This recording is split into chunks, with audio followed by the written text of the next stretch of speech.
kind of a big deal right now. Gonna put the engine back in. Should go pretty easy. I mean, there's 4 bolts I have to line up, and then it's in there, and then I can finish putting the outside back together. As you can see, there are no manifolds on here yet. I'm still debating on whether I put headers on or not. I don't know. I kind of want to, but then I kind of don't want to have to spend another how many ever hundreds of dollars it's going to cost. A couple hundred, $250-ish for the headers, and then plus the extra exhaust to hook them up. I do have most of the exhaust system already, so that's good. Out of a parts car, or parts truck, excuse me. So anyway, here we go. Should have been a pretty simple process, dropping that engine and tranny in. Turned into kind of a pain in the ass. The problem is, you know, the rear transmission mount is different.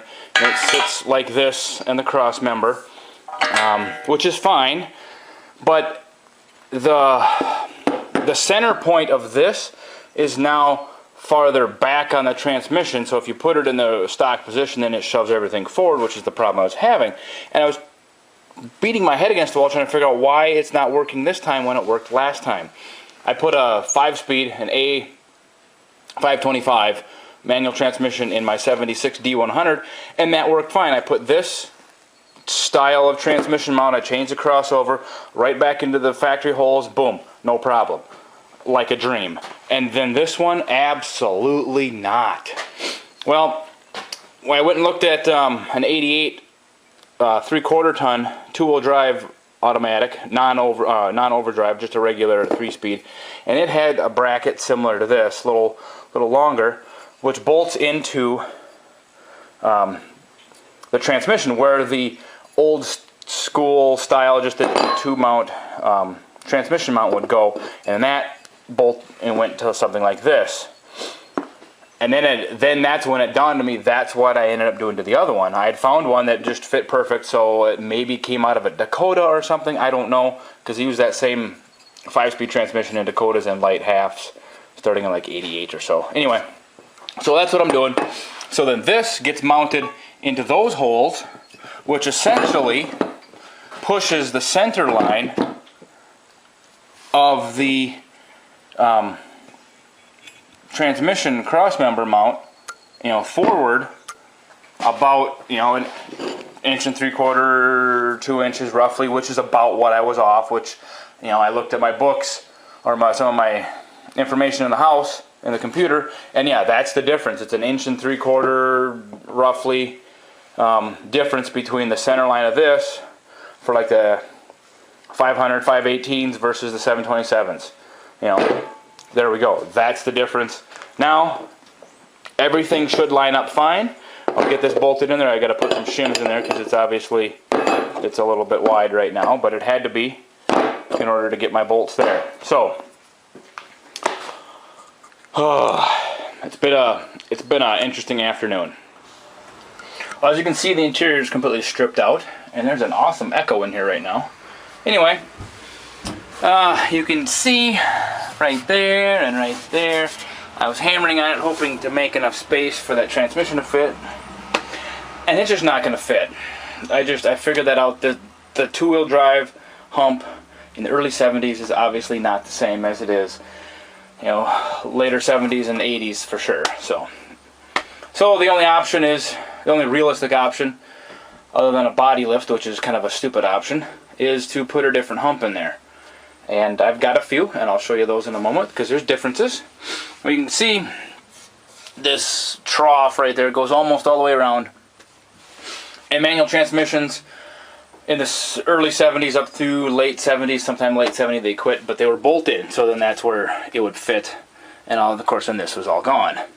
So, and that's where we're going to seam this one in. I don't know if I'm going to glue it or weld it in yet. I haven't made up my mind yet. It kind of depends on how it fits. But that's basically what it's going to go. And this is going to be close over here. Once I cut this out, I'll have a better idea what kind of clearance I really need over there. And if I need to massage the edge of this hump on this side, I will. But I don't think I should have to, because they put that same transmission in essentially the same floor pan. Then later on in the 80s and late 80s, but so it'll be close, but that's fine. I guess we'll just see how it lays in there. So here are my two options. You can kind of tell right away that where the difference is. It's in the back. Neither one of these are in great shape, which is why I kept them for myself. So I know I could never sell them for enough money to even make it worthwhile. I'm glad I have them. So this is the rear of the hump is higher, square, and this one's a lot lower, and that's what we have in that 73 cab. And this, otherwise I'd have to build some sort of weird filler panel in there. BS. I'm gonna do this, do that one. Of course, I've got, this came out of looks like an altered 4-wheel or 4-speed 4-wheel drive. So I'll have to weld all those holes shut, clean up the edges, but I already laid this in there and that's gonna work okay. And now I will show you the differences in the actual floor pan itself between the high and the low rear. So this is what I'm talking about. This is the lower rise. You know, it kind of steps down from here a little bit. That's the lower rear of the hump, and I'll show you the higher rear of the hump too.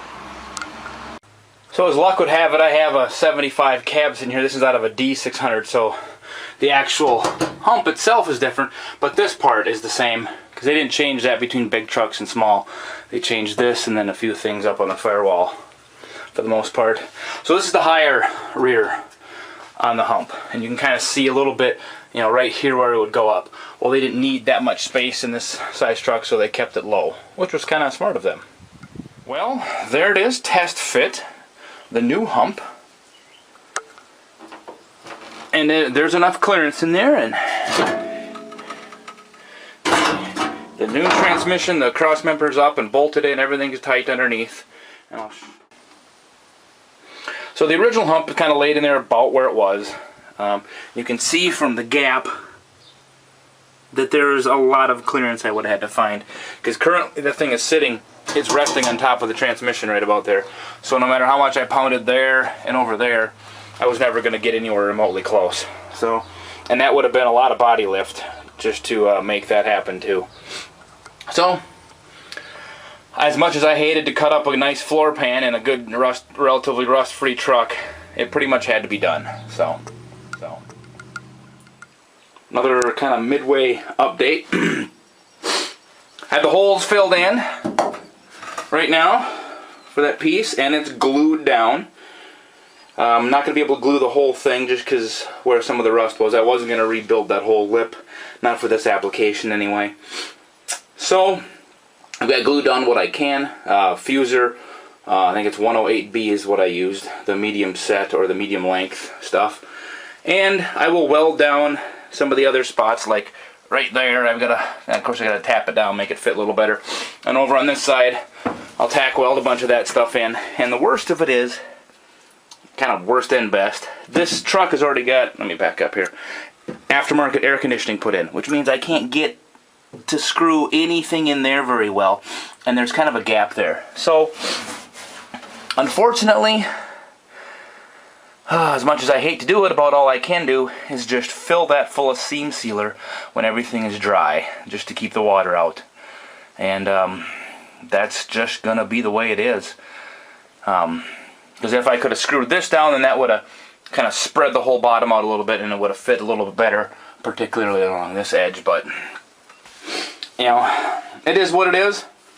I'm just tickled pink I had a bigger hump laying around that actually fit the application, so I could make this all work without having to custom fabricate something, which means carpet isn't going to fit.